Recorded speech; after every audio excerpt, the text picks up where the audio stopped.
قلبنا بتسكين فإنا عن قرآنك من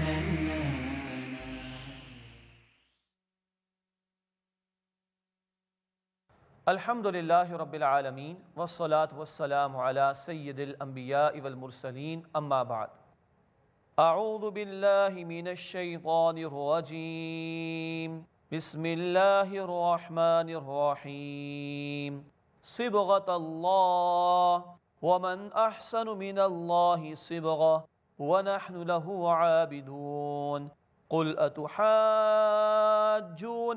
في الله وهو ربنا وربكم ولنا أعمالنا ولكم أعمالكم ونحن له مخلصون اللهم صل على محمد وعلى آل محمد وبارك وسلم رب اشرح لي صدري ويسر لي أمري واحلل عقدة من لساني يفقهوا قولي واجعل لي وزيرا من أهلي آمين يا رب العالمين۔ ناظرین کرام السلام علیکم ورحمۃ اللہ وبرکاتہ۔ پروگرام فہم قرآن کے ضمن میں ہم سورۃ البقرہ کا مطالعہ کر رہے ہیں اور آج ہمارا مطالعہ شروع ہوگا سورۃ البقرہ کی آیت نمبر 138 سے 138 سے۔ اللہ سبحانہ و تعالیٰ نے اس مقام پر سیدنا ابراہیم علیہ السلام کا تذکرہ فرمایا اور پھر ان کی اور حضرت یعقوب علیہ السلام کی وصیتوں کا ذکر بھی آیا اور اس حوالے سے یہود و نصارہ کو رہنمائی عطا کی گئی ہے۔ آئیے آج کا مطالعہ شروع کریں۔ اللہ تعالیٰ فرما رہے ہیں سورۃ البقرہ آیت نمبر 138 میں صبغۃ اللہ، کہو مسلمانوں کہ ہم نے اللہ کا رنگ اختیار کر لیا۔ ومن احسن من اللہ صبغۃ، اور اللہ کے رنگ سے بہتر کس کا رنگ ہوگا۔ ونحن له عابدون، اور ہم اسی اللہ سبحانہ وتعالیٰ کی عبادت کرنے والے ہیں۔ رنگوں کا استعمال مختلف اعتبارات سے ہوتا ہے۔ نصارہ میں بیپٹائز کیا جاتا ہے، بچہ جب ان کے ہاں پیدا ہوتا ہے تو اس کو رنگ سے نہلاتے ہیں۔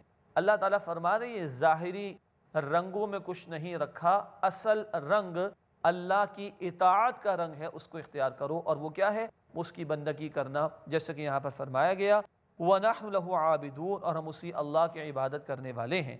قل، اے نبی فرمائیے صلی اللہ علیہ وسلم، أَتُحَاجُّونَنَا فِي اللَّهِ، کیا تم ہم سے جھگڑا کرتے ہو اللہ کے بارے میں؟ وَهُوَ رَبُّنَا وَرَبُّكُمْ، حالانکہ وہ ہمارا رب بھی ہے اور تمہارا بھی۔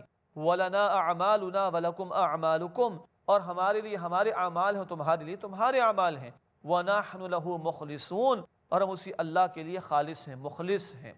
مراد یہ ہے کہ تم نے اپنا جواب دینا ہے، ہم نے اپنا جواب دینا ہے، جھگڑو مت۔ اگر قبول نہیں کرتے تو اس کا انجام کل تمہارے سامنے آ ہی جائے گا، اور یاد رہے ہم میں سے ہر ایک نے اپنے عمل کا خود جواب دینا ہے۔ فرمایا ام تقولون ان ابراہیم و اسماعیل و اسحاق و یعقوب والاسباط کانوا ھودا او نصارا، اے نبی ان سے کہیے کیا تم یہ کہتے ہو کہ ابراہیم اور اسماعیل اور اسحاق اور یعقوب اور اولاد یعقوب علیہم السلام وہ یہودی تھے یا نصرانی تھے؟ قل اانتم اعلم ام اللہ، اے نبی سے پوچھئے کیا تم زیادہ جانتے ہو یا اللہ زیادہ جاننے والا ہے؟ کیا تمہیں کچھ خبر ہے یا اللہ کو زیادہ علم ہے؟ کیسی باتیں کر رہے ہو؟ ان پہ یہودی اور نصرانی ہونے کے الزام لگاتے ہو، جبکہ وہ سب مسلم تھے۔ انہوں نے اپنے آپ کو کسی گروہ سے منسلک نہیں کیا، اسلام کی دعوت دی، اللہ کے مسلم اور فرمانبردار رہے۔ اور یہودیت نصرانیت تو یہ موسیٰ علیہ السلام اور عیسیٰ علیہ السلام کے بعد کے دور کی باتیں ہیں، تم کیوں ان باتوں کو ابراہیم علیہ السلام کی طرف منسوب کرتے ہو؟ فرمایا وَمَنْ أَظْلَمُ مِمَّنْ كَتَمَ شَهَادَةً عِنْدَهُ مِنَ اللَّهِ، اور کون ہوگا اس سے بڑھ کر ظالم جس نے اس گواہی کو چھپایا جو اس کے پاس ہے اللہ کی طرف سے۔ یہ اشارہ یہود کی طرف، ان کے علماء کی طرف بھی ہے خصوصاً، کہ جن کے پاس بشارتیں موجود تھیں ان کی کتابوں میں آخری رسول محمد صلی اللہ علیہ وسلم کے بارے میں، مگر انہوں نے چھپایا، خود بھی حق سے دور رہے اور عوام کو بھی حق سے دور رکھنے کا باعث بنے۔ فرمایا وَمَا اللَّهُ بِغَافِلٍ عَمَّا تَعْمَلُونَ، اور جو کچھ تم کرتے ہو اللہ اس سے بے خبر نہیں۔ تِلْكَ أُمَّةٌ قَدْ خَلَتْ، یہ ایک امت تھی جو گزر چکی، یہ پوری کی پوری آیت پہلے بھی آ چکی ہے، ہم پڑھ چکے ہیں آیت نمبر 134 میں۔ تِلْكَ أُمَّةٌ قَدْ خَلَتْ، وہ ایک امت تھی جو گزر چکی، لَهَا مَا كَسَبَتْ وَلَكُمْ مَا كَسَبْتُمْ، ان کے لیے وہ ہے جو انہوں نے اعمال کیے اور تمہارے لیے وہ ہے جو تم عمل کرو گے۔ وَلَا تُسْأَلُونَ عَمَّا كَانُوا يَعْمَلُونَ، اور تم سے اس کے بارے میں سوال نہیں کیا جائے گا جو وہ اعمال کیا کرتے تھے۔ اللہ تعالیٰ بتا رہے ہیں کہ دیکھو ہر ایک نے اپنا جواب دینا ہے، جانے والے چلے گئے، تم اپنے فکر کرو، وہ اپنے اعمال کے جواب دیں، تم اپنے اعمال کے جواب دہ ہوگے۔ اور تم سے ان کے متعلق سوال نہیں ہوگا، تم سے تمہارے متعلق سوال ہوگا۔ یہاں پر پہلے پارے کا اختتام ہوتا ہے۔ آئیے دوسرے پارے کا آغاز کرتے ہیں، اور سورۃ البقرہ کا 17واں رکوع شروع ہوتا ہے۔ رکوع نمبر 17 اور 18 میں تحویل قبلہ کا موضوع ہے۔ تحویل قبلہ کا مطلب شفٹنگ آف قبلہ۔ مسلمان جب تک مکہ مکرمہ میں تھے تو بیت المقدس کی طرف رخ کر کے نماز ادا کرنے کا حکم تھا، اور ترتیب یہ تھی کہ سامنے بیت اللہ ہوتا، اس کے پیچھے بیت المقدس آ جاتا، اور ہجرت کے بعد 16-17 مہینے تک یہ حکم جاری رہا۔ ہجرت مدینہ کے 16-17 مہینے کے بعد حکم آیا کہ اب بیت اللہ کو قبلہ مقرر کر لیا جائے۔ اس کی تفسیر ہے جو اس مقام پر آ رہی ہے۔ تاہم جب یہ حکم آیا تو یہودیوں نے اعتراض کر ڈالا۔ انہوں نے کہا کہ یہ کیسے لوگ، ان کا قبلہ ہی مقرر نہیں، کبھی اس طرف منہ کرتے کبھی اس طرف منہ کرتے۔ ان کا بھی جواب اللہ رب العالمین نے دیا ہے۔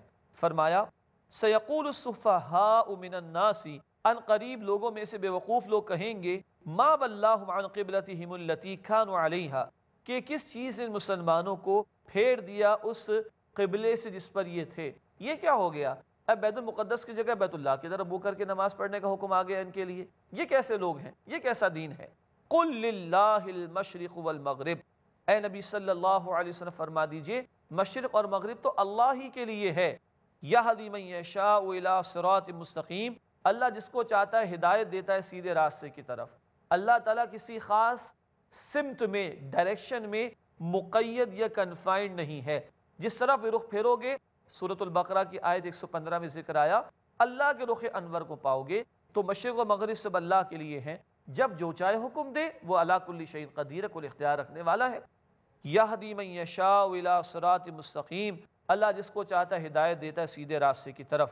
وکذالک جعلناکم امۃ وسطا، اسی طرح ہم نے اے مسلمانوں تمہیں ایک درمیانی امت بنایا، لتکونوا شہداء علی الناس، تاکہ تم لوگوں پر اللہ کے دین کے گواہ ہو جاؤ، ویکون الرسول علیکم شہیدا، اور تاکہ رسول صلی اللہ علیہ وسلم تم پر شہید یعنی گواہ ہو جائیں اللہ کے دین کے۔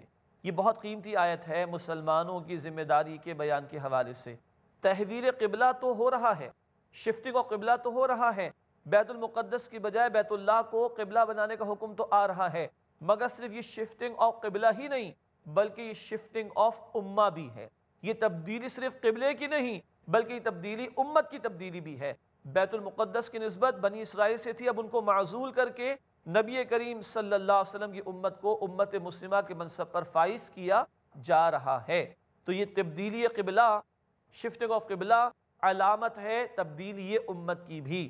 اب مسلمانوں کو امت مسلمہ قرار دیا گیا اور امت وسط قرار دیا جا رہا ہے۔ اس آیت میں فرمایا وَكَذَلِكَ جَعَلْنَاكُمْ أُمَّةً وَسَطًا، اسی طرح ہم نے تمہیں ایک درمیانی امت بنایا، لِتَكُونُوا شُهَدَاءَ عَلَى النَّاسِ، تاکہ تم لوگوں پر اللہ کے دین کے گواہ بنو، وَيَكُونَ الرَّسُولُ عَلَيْكُمْ شَهِيدًا، اور رسول صلی اللہ علیہ وسلم تم پر اللہ کے دین کے گواہ بن جائیں۔ اللہ کے رسول نے دین کی گواہی پیش کی، اپنے قول سے بھی، اپنے کردار سے بھی، اور اجتماعی جد و جہد برپا کر کے اللہ کے دین کو غالب کر کے دکھایا۔ یہی دین حق کی گواہی اب مجھے اور آپ نے پیش کرنی ہے۔ ہمیں امت مسلمہ کیوں بنایا گیا؟ اس مشن کو آگے بڑھانے کے لیے، انسانیت پر اللہ کے دین کی گواہی پیش کرنے کے لیے، اپنے قول سے بھی، اپنے ذاتی کردار سے بھی، اور ایک اجتماعی نظام جو اسلام کی تعلیم کے مطابق ہو اس کو قائم کر کے انسانیت کے سامنے گواہی پیش کرنا دین حق کی، یہ ذمہ داری ہم مسلمانوں کے کاندھوں پر ہے۔ فرمایا وَمَا جَعَلْنَا الْقِبْلَةَ الَّتِي كُنْتَ عَلَيْهَا، اور ہم نے نہیں مقرر کیا تھا وہ قبلہ اے نبی صلی اللہ علیہ وسلم جس پر کہ آپ تھے، إِلَّا لِنَعْلَمَ، مگر اس لیے کہ تاکہ ہم ظاہر کر دیں، مَن يَتَّبِعُ الرَّسُولَ، کہ کون رسول کی پیروی کرتا ہے، مِمَّن يَنْقَلِبُ عَلَىٰ عَقِبَيْهِ، اس کے مقابلے میں کہ جو پھر جاتا ہے اپنی ایڑیوں پر الٹے پاؤں۔ یہاں دو تین باتیں بہت اہم ہیں۔ اللہ فرما رہے ہم نے مقرر کیا تھا، کون سا قبلہ؟ پچھلا والا۔ پورے قرآن حکیم میں کہیں ذکر نہیں، کہیں حکم نہیں کہ بیت المقدس کی طرف رخ کر کے نماز ادا کرو، مگر یہ آیت بتا رہی ہے اللہ تعالیٰ فرما رہے کہ ہم نے مقرر کیا تھا۔ حکم اللہ کا تھا مگر قرآن میں نہیں، سنت رسول میں تھا صلی اللہ علیہ وسلم۔ اللہ کے رسول پر قرآن کے علاوہ بھی وحی نازل ہوتی تھی، ہم گاہے بگاہے اس کا مطالعہ کریں گے۔ اللہ تعالیٰ نے وحی کے ذریعے اپنے رسول کو یہ حکم دیا، اور انہوں نے مسلمانوں کو حکم دیا مکہ مکرمہ میں رہتے ہوئے کہ بیت المقدس کی طرف رخ کر کے نماز ادا کرے۔ یہ ہے اتھارٹی آف سنہ کی دلیل، یہ ہے سنت کی اہمیت کی دلیل اس مقام پر کہ حکم قرآن میں کہیں نہیں نظر آ رہا، مگر اللہ کہہ رہے کہ ہم نے مقرر کیا تھا۔ کیسے؟ وحی کے ذریعے جو سنت رسول سے ہمیں تفصیل ملی اس کے مقرر کیے جانے کی۔ مزید فرمایا یہ کیوں ہوا؟ تاکہ اللہ ظاہر فرما دے۔ اللہ کو تو سب باتیں پہلے سے معلوم، اللہ ظاہر کر دے کون رسول کی بات مانتا ہے اور کون الٹے پیر پھر جاتا ہے۔ اور آگے فرمایا وَإِنْ كَانَتْ لَكَبِيرَةً إِلَّا عَلَى الَّذِينَ هَدَى اللَّهُ، اور بے شک یہ بڑی بھاری بات تھی مگر ان پر نہیں جنہیں اللہ نے ہدایت دے دی۔ یہ ہر طرح سے امتحان ہو گیا۔ مشرکین مکہ تو مکہ میں رہ گئے، مگر مہاجرین ہجرت کر کے مدینہ طیبہ آ گئے۔ اب جو مہاجرین ہیں بہرحال بیت اللہ سے ان کو بھی بڑا انس اور لگاؤ تھا، مگر پہلے امتحان کیا رہا؟ مکہ مکرمہ میں جب یہ تھے کہ بیت المقدس کی طرف رخ کرنا ہے، اور جب ہجرت کر کے مدینہ طیبہ آ گئے تو یہ بڑا دشوار کام تھا کہ بیت المقدس بھی ایک ڈائریکشن پر ہو اور خانہ کعبہ بھی بیت اللہ بھی ایک ڈائریکشن پر ہو۔ بڑا ان کو قلق ہوتا تھا اور بڑی یہ چاہت ان کی ہوتی تھی کہ اللہ کی طرف سے کوئی حکم آ جائے بیت اللہ کو قبلہ مقرر کیے جانے کا، مگر امتحان تو تھا کہ اللہ اور اس کے رسول کا حکم مانتے ہو بیت المقدس کی طرف کرنا ہے یا اپنی روایات کے اوپر عمل درآمد کرتے ہو۔ اسی طرح مدینہ طیبہ میں جو یہود تھے ان کا بھی امتحان، اگر ان میں سے کوئی مسلمان ہو جائے تو اب امتحان کیا ہے؟ اب بیت المقدس نہیں بیت اللہ کو مقرر کیا جا رہا ہے قبلہ، تو اب تم اپنی روایات پر چلتے ہو یا اللہ اور اللہ کے رسول کے احکام پر عمل کرتے ہو؟ تو ہر اعتبار سے عربوں کا بھی امتحان ہو گیا اور یہود کا بھی امتحان ہو گیا اس تبدیلی قبلہ کی وجہ سے۔ فرمایا وَإِنْ كَانَتْ لَكَبِيرَةً إِلَّا عَلَى الَّذِينَ هَدَى اللَّهُ، بے شک یہ بڑی بھاری بات تھی مگر ان کے لیے نہیں جنہیں اللہ نے ہدایت عطا فرما دی۔ اب جو الفاظ آ رہے ہیں وہ بہت قیمتی ہیں نماز کی اہمیت کے حوالے سے۔ فرمایا وَمَا كَانَ اللَّهُ لِيُضِيعَ إِيمَانَكُمْ، اور اللہ ایسا نہیں کہ تمہارے ایمان کو ضائع فرما دے۔ یہاں نمازوں کے حوالے سے سوال اٹھایا یہود نے، اس کا جواب دیا جا رہا ہے۔ وہ سوال اور جواب کیا ہے اس پر بات ہوگی انشاءاللہ وقفے کے بعد۔ امید ہے آپ ہمارے ساتھ رہیں گے۔ السلام علیکم ورحمۃ اللہ وبرکاتہ۔ اقرأ كلام الله داوين. He faces, My question is, I have two questions. he listens, My question is about the beard, about Imam Mahdi. What other people believe in. he answers, So number one is the help of Allah. he satisfies in the light of glorious Quran and authentic Hadith. If Allah helps you, believe me, you have to get success. Catch Dr. Zakir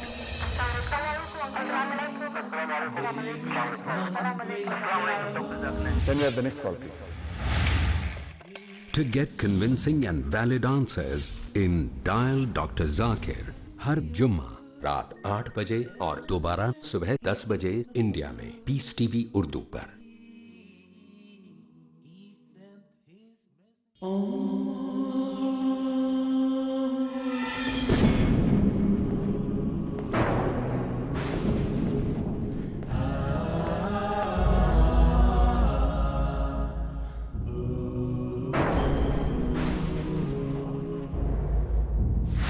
ہر لمحہ اسی کا ذکر ہو جو ہم سب کی فکر کرتا ہے۔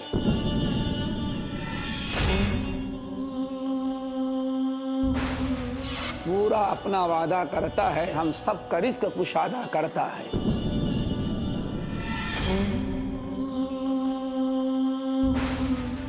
نیک اعمال کے بدلے ہمارے مال میں اضافہ کرتا ہے۔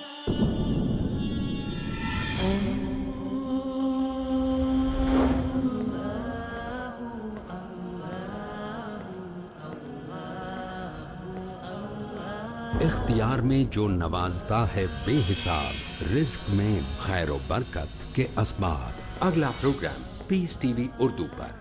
اقرأ كلام الله داوين. السلام علیکم ورحمۃ اللہ وبرکاتہ۔ ناظرین کرام ایک مرتبہ پھر خوش آمدید، اور ہم سورۃ البقرہ کا مطالعہ کر رہے ہیں اور آیت نمبر 143 کا مطالعہ جاری ہے۔ اللہ تعالیٰ نے فرمایا وَمَا كَانَ اللَّهُ لِيُضِيعَ إِيمَانَكُمْ، اور اللہ ایسا نہیں کہ تمہارے ایمان کو ضائع فرما دے۔ بہت قیمتی الفاظ۔ دیکھیے جب تبدیلی قبلہ کا حکم آیا تو یہود نے اعتراض کر دیا کہ ان کا تو قبلہ ہی مقرر نہیں۔ پھر انہوں نے ایک اور اعتراض کیا، اچھا یہ بتاؤ اگر پچھلا قبلہ درست نہیں تھا اور اب والا درست ہے تو پچھلی نمازیں ضائع ہوگی تمہاری؟ تو یہ انہوں نے اعتراض کیا۔ اللہ نے جواب دیا وَمَا كَانَ اللَّهُ لِيُضِيعَ إِيمَانَكُمْ، اور اللہ ایسا نہیں کہ تمہارے ایمان کو ضائع کر دے۔ کیا مطلب؟ نماز کے متعلق بات آ رہی ہے، اللہ نے لفظ ایمان استعمال کیا، معلوم ہوا کہ ایمان اور نماز بالکل لازم و ملزوم ہے۔ نماز ہے تو ایمان ہے، اور نماز ہی تو ایمان ہی نہیں۔ اسی لیے رسول اکرم صلی اللہ علیہ وسلم کی حدیث ہے مسلم شریف میں، آپ نے فرمایا بندے کے اسلام اور کفر کے درمیان نماز کا فصل ہے، نماز ہے تو اسلام کی طرف ہے، نماز نہیں تو کفر کی طرف جا رہا ہے۔ یوں نماز اور ایمان لازم و ملزوم اور جڑ گئے آپس میں۔ یہاں فرمایا گیا کہ نہیں، اللہ تمہارے ایمان مراد نماز کو ضائع کرنے والا نہیں ہے۔ اصل بات کیا ہے؟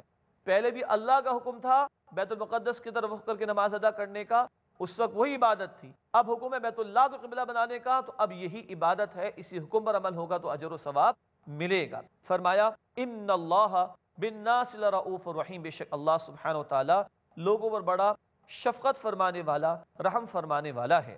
اب اللہ کے رسول صلی اللہ علیہ وسلم سے خطاب ہے، بڑا شفقت کا انداز، بڑا التفات کا انداز اللہ کا اپنے رسول صلی اللہ علیہ وسلم کے لیے۔ فرمایا قد نرى تقلب وجهك في السماء، اے نبی صلی اللہ علیہ وسلم ہم بار بار آپ کا منہ آسمان کی طرف پھرنا دیکھتے ہیں۔ فلنولینک قبلۃ ترضاها، تو ضرور ہم آپ کو اس قبلے کی طرف پھیرے دیتے ہیں جسے آپ پسند کرتے ہیں۔ اللہ کے رسول کی چاہت بھی تھی کہ ایسا ہو۔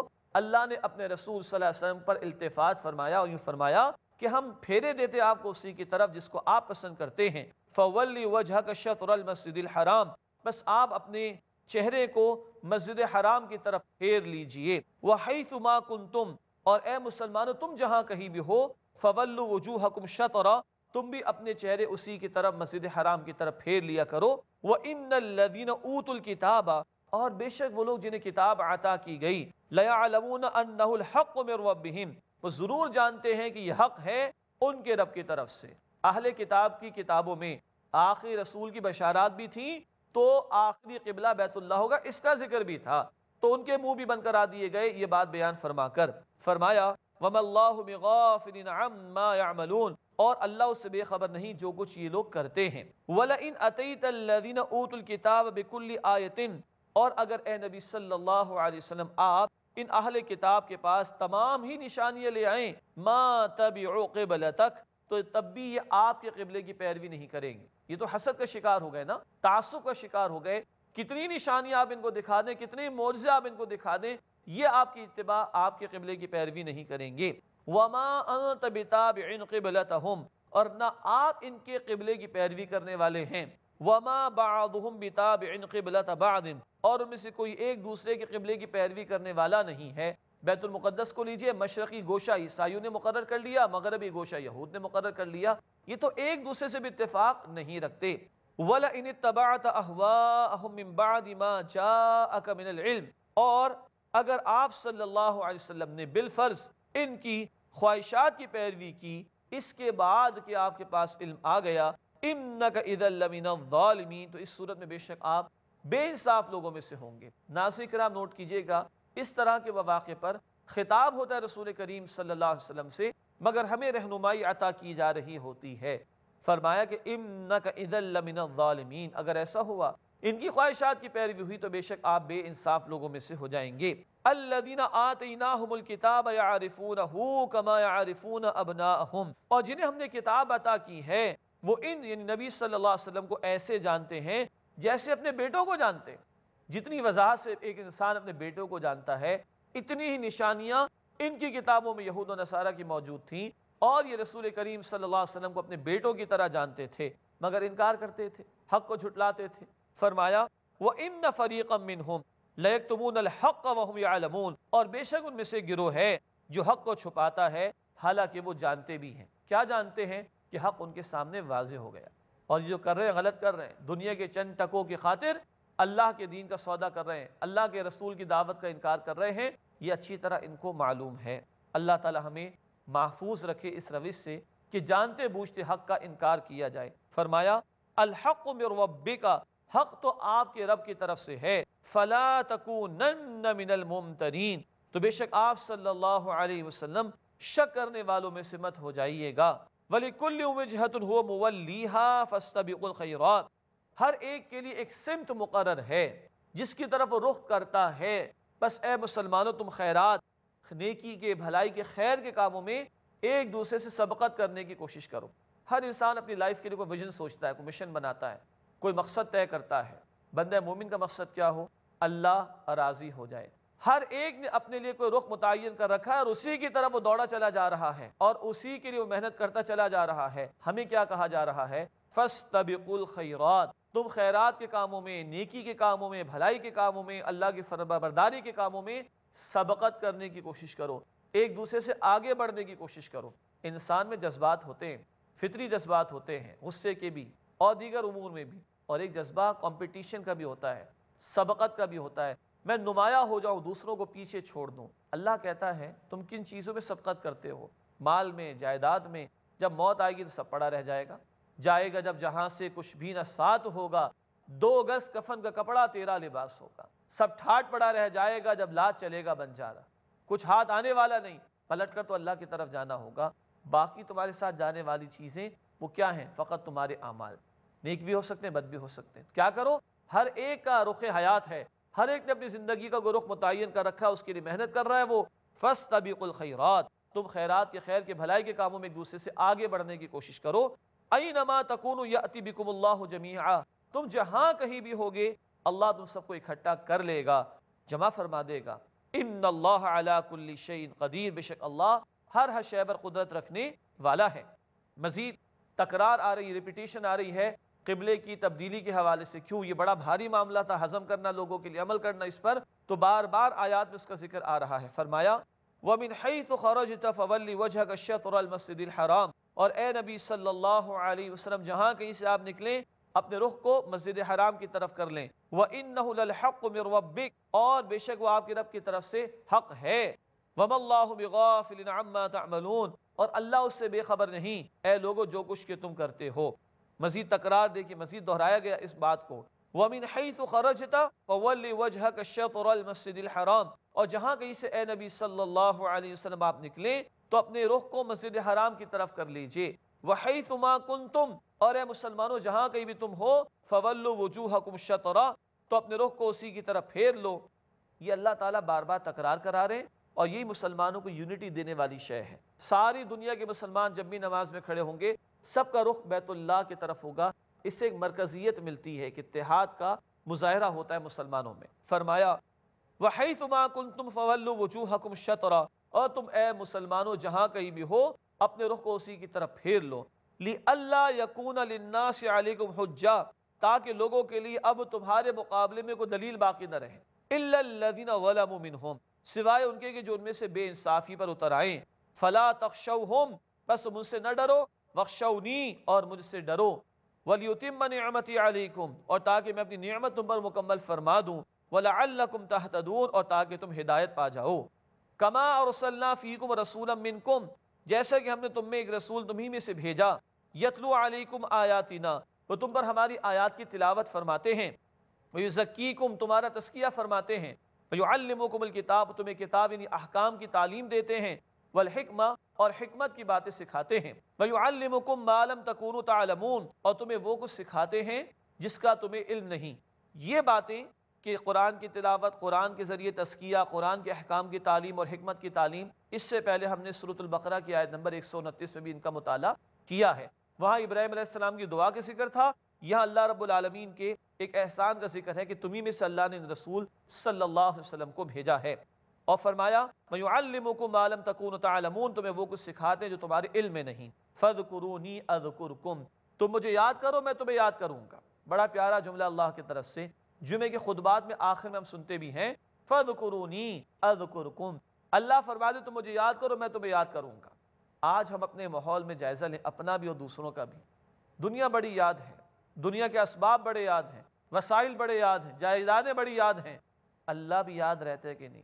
کھانا تو کھا لیتے ہیں مگر اللہ نے جس نے کھلایا اس کا شکر بھی ادا کرتے ہیں کہ نہیں؟ اور گنتے چلے جائیے. ایک بزرگ نے کہا کہ مجھے اچھی طرح معلوم ہے کہ اللہ مجھے کب یاد کرتا ہے.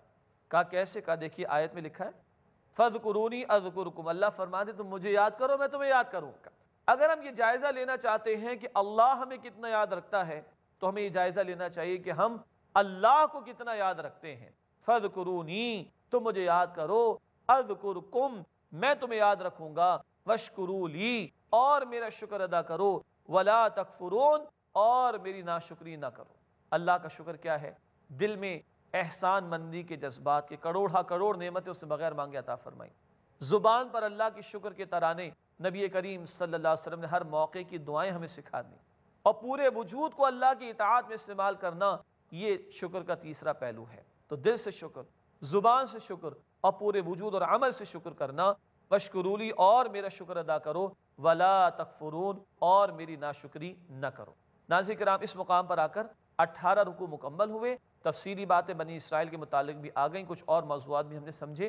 آئندہ انشاءاللہ ہم نبی کریم صلی اللہ علیہ وسلم کی امت سے جو خطاب شروع ہوتا ہے آیت 153 سے، اس سے مطالعہ شروع کریں گے۔ تب تک کے لیے اجازت، وآخر دعوانا ان الحمدللہ رب العالمین، والسلام علیکم ورحمۃ اللہ وبرکاتہ۔ اقرأ أخيا ورتل القرآن اصبح بصوتك اسمع الأكوان اقرأ كلام الله